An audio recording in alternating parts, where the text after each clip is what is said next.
at Hilda, 5-star flow. Hilda is a controller who excels to inflicting poison and sleep. Deals 1 damage to one enemy based on attack and defense. Duration of all debuffs on the enemy plus 1 turn. Inflict sleep for 1 turn.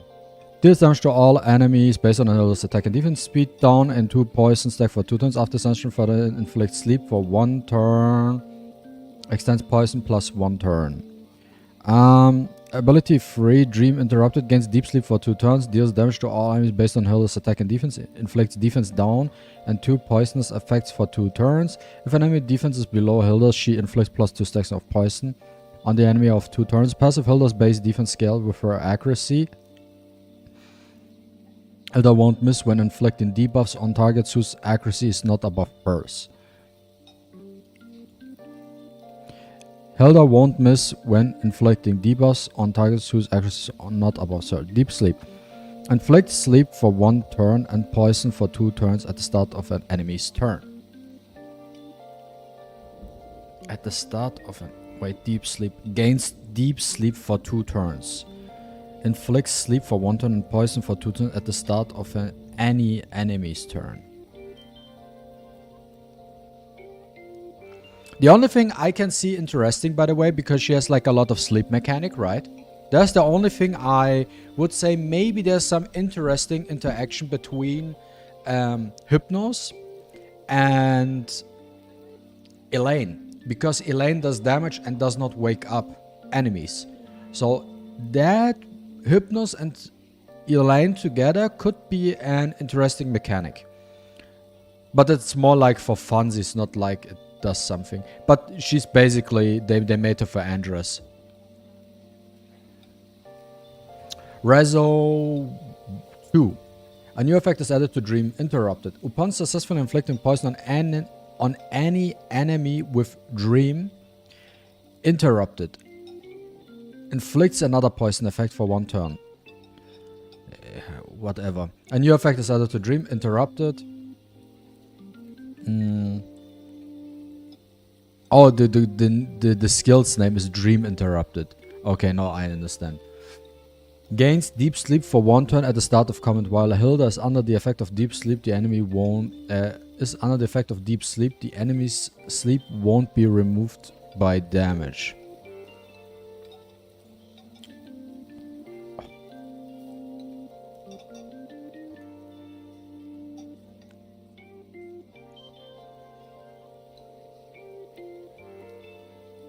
This is basically them telling you, yes, we know we just released her for Andras, but in case you want to use her to PvP, try getting her to R6, because then when you sleep the targets, they don't even wake up anymore when they receive damage. So there we go. Use her at R0 for Andras, R2 maybe to be more efficient with Andras, but R6, then you can start using her for PvP. Yeah, I don't want to talk here. No, fuck it. I'm telling you something. If I can build a team for Andras without the need of Hilda, I will just skip her. That's it. If I desperately need her to beat Andras and cannot come up with a different team where you just don't need her, then I have to get 1 copy of her, but otherwise just fuck her. I don't like that. Adrena. Skill 1 deals damage to 1 enemy based on Adrena's attack and HP. Gains 1 stack of red chili. Ability 2. Adrena's AP decreases significantly at the start of an ally turn. She performs an assist attacks with her basic ability when her allies cast basic abilities. When red chili stacks a certain number, she performs a pursuit attack on all enemies, with a chance of inflicting stun for 1 turn. When red chili stacks reach the maximum, Adrena gains an additional turn. After Sunshine, Adrena also removes her buffs. Red chili, each stack increases Adrena's attack and crit damage. Ability 3. Deals damage to all enemies based on Adrena's attack and HP. The fewer the targets, the higher the damage. Inflicts death down for 1 turn. Grants all allies 10% AP.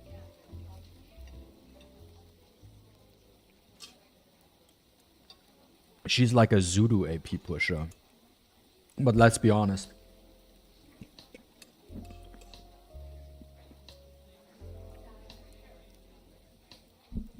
You can theory craft as much as you want to, right? About how to use it, where to use it, and stuff, and so on and so forth. But at the end of the day, she's a foster, and we won't use her. That's for that. When attacking while not on turn, damage up 12%. Reduces the target's max HP capacity when pressed to attack deals damage. So she has like a Raven height effect at R6.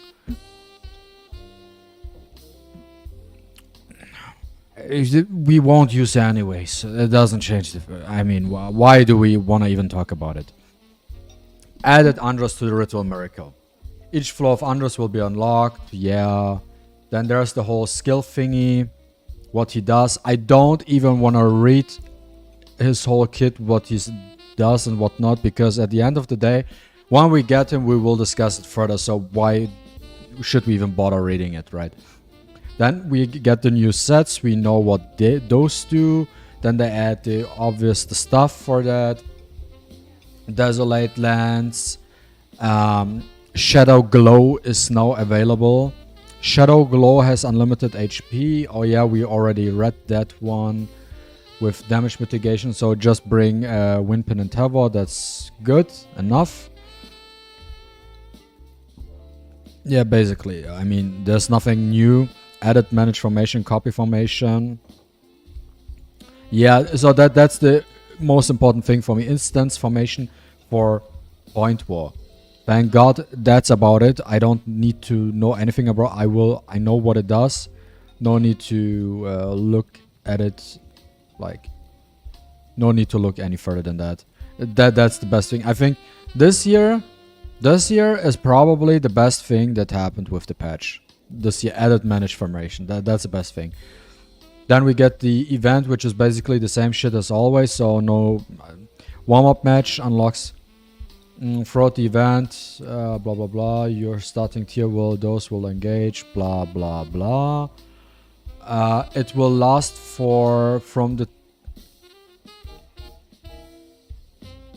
It will start at the end of August. 26th of August till the 9th of September.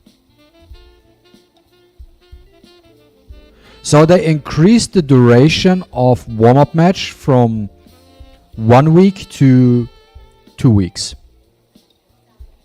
Yes, basically. So rejoice for the RTA players. They doubled the time for RTA. You now can do RTA for 14 days instead of 7 days. Wow. Then we have the tiers. Platinum takes price. Yeah, basically to plat you just pick 4 Espers. So it's how you call it? It's a relic and Esper check till you reach plat.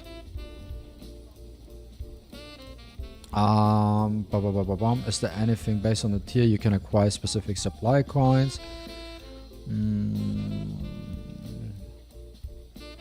This is the biggest joke. This is the biggest slap into the RTA players' faces.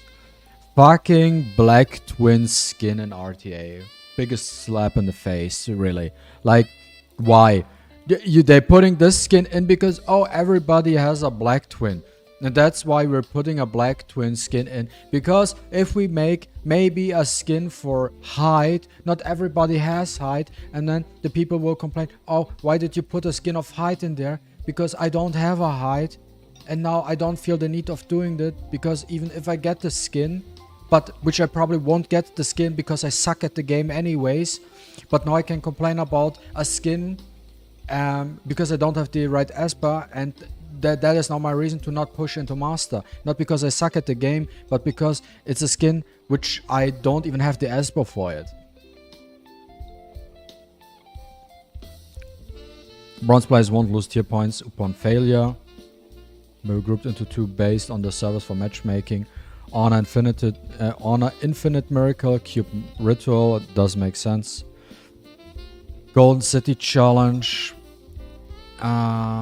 Isn't the Cube Miracle the latest one, or is Ritual Miracle the PTR one? The PTRs should be included to Group 1, to be honest. Golden City, limited time. Oh yeah, there we go. Yan Xuan and Ife. Ha! Ha! Guys, didn't we call that Ife will be the rate up banner since Poison is the theme of Andros. So it only does make sense. Yeah, Quan called it. If I was the rate up. And now for all the people who don't have R2 Yuan Xuan or don't have Yuan Xuan at all, rejoice. Here's your time to shine. Get your Yuan Xuan to R2 and your Gucci.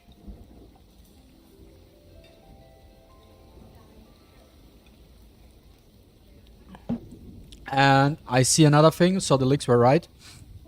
Limited time probability up event for Raven is up. That basically confirms we will get Fang Nusi mid-October. So Fang rate up banner will be mid-October. During the event, yeah. So just save your shimmers. Adjustments and optimizations. Oh, I'm curious. Adjusted bonuses and optimized description for some equipment and set bonus. Thunder before crit damage 40% now. Crit damage 50%. Grants an extra crit damage plus 30% when attacking bosses. I like it. I do like it. I do like it because that just makes my Tether stronger because I play him on Thunder for PvP. So I do like the change, thank you for that. I'm not necessarily sure how much I like it for PvP overall because we use war sets as well. And now 10% crit damage could make or break it to a certain degree. Light. Before, begins the battle with immunity, lasts for 1 turn. Now. Right, begins the battle with immunity, lasts 1 turn, yes. Now. Gains immunity for 1 turn at the start of combat. But I feel like this means the same as this one. When it expires, all allies AP plus 10%.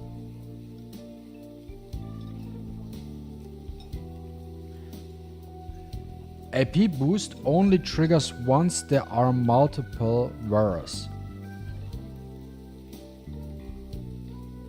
Optimized set bonus descriptions for Nether, Avatara, Aegis and Enchanted set. The actual effects haven't been changed.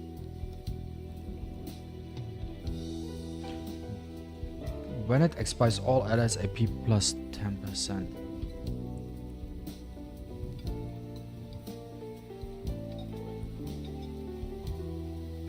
So this could be either utterly completely broken and busted as fuck, or it could fuck up your combination, because if you wanna run light sets, you're trying to go second, and by them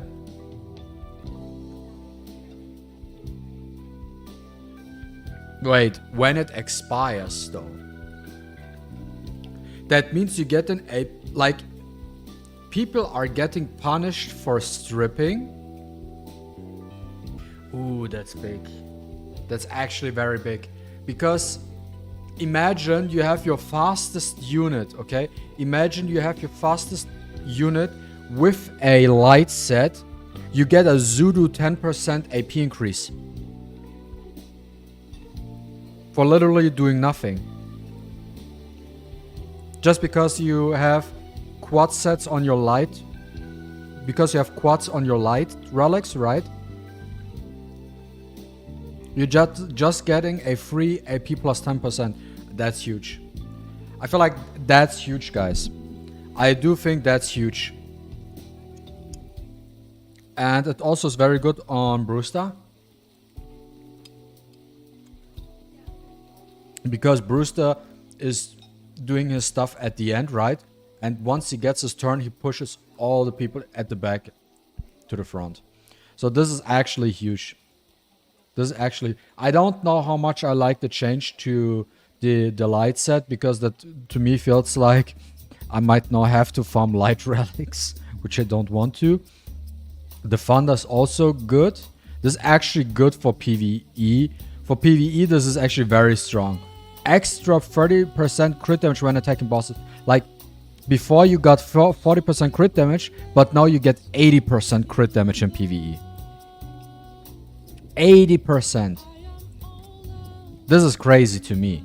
This is crazy. I like the change to Thunder, but I am also scared about the fact that they might destroy the usefulness of a war set in PvE as well, especially in PvE, because I changed my Ollie to a war set. I might now change him back to a Thunder set, because that would mean he just gets 40% more crit damage. So my Ollie would not have plus 225 crit damage, but instead has plus 265 crit damage, which does a lot against Crocs. Corrected some S with birthday informations. The unlock condition for quick battle has been adjusted to require reaching point with tier, whatever. Optimize the standing posture of Leon when she's in battle. Probably so you can actually see her and not just only see the shell. When a player leaves, their club, the ultrasonic tickets they have will be cleared. Please make sure to use them before leaving. Well, that's it for that. So everything was as we thought it will be. Hilda is a get her at R0 to do Andras, get her at R2 so she's even better for Andras, and get her to R6 so you can use her in PvP. No one will ever use her, even though you can now Furycraft a lot about Adrena, but at the end of the day no one will use her like any other free 4-star epic we got so far, except for maybe Uday. Then we get the new Ritual Miracle, we get the new sets, right? Then we get Shadow Glow. That's all the stuff we will look once we're getting it. The best thing in this patch is the added formation. Then we're getting event stuff, basic stuff. Yuan and Ife is right up. Ife we expected. Yuan, rejoice for everyone who wants R2 Yuan. So now we know Raven is the rate up, so that means Fang will be mid-October. So that also means that the new Shimmer Legendary is getting knocked back to maybe November.